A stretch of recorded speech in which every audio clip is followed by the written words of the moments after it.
بسم اللہ الرحمن الرحیم۔ کسی مشکل میں کسی بزدل سے کوئی مشورہ مت کرنا، کیونکہ وہ تمہاری بچی ہوئی ہمت کو بھی ختم کر دے گا۔ جب اللہ تعالیٰ کسی کو اپنا قرب اور دوستی عطا کرنا چاہتا ہے تو اس کی زبان پر اپنا ذکر جاری کر دیتا ہے۔ اگر زندگی کو ہمیشہ خوشیوں کے ساتھ گزارنا چاہتے ہو تو غمزدہ لوگوں کے غم سنا کر کبھی دکھی نہیں رہو گے۔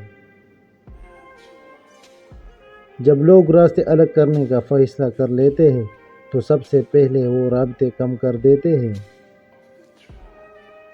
اگر تم چاہتے ہو کہ تمہاری دعا عرش تک پہنچے اور قبول بھی ہو جائے تو سب سے پہلے اپنے والدین کے لیے دعا مانگو۔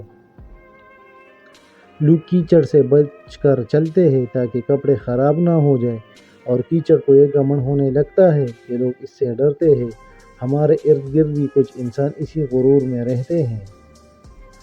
اگر تو 10 برس بھی بے روزگار رہے اور تیرے پاس کھانے کو کچھ بھی نہ ہو تو پھر بھی علم سے منہ نہ موڑ۔ سہنے والوں کو اگر صبر آ جائے تو کہنے والوں کی اوقات 2 کوڑی کی رہ جاتی ہے۔ حقیقی درد وہ ہے جو دوسروں کو درد میں دیکھ کر محسوس ہو۔ انسان کو اپنے آپ سے اتنی محبت تو ضرور ہونی چاہیے کہ وہ خود کو جہنم سے بچا کر جنت کی طرف لے جائیں۔ زہر دکانوں پہ نکلی اور زبانوں پہ اصلی ملتا ہے۔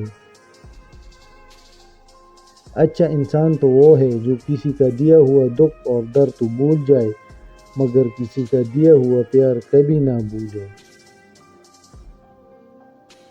دوستو، ویڈیو کو لائک کریں اور چینل کو سبسکرائب کریں۔ شکریہ۔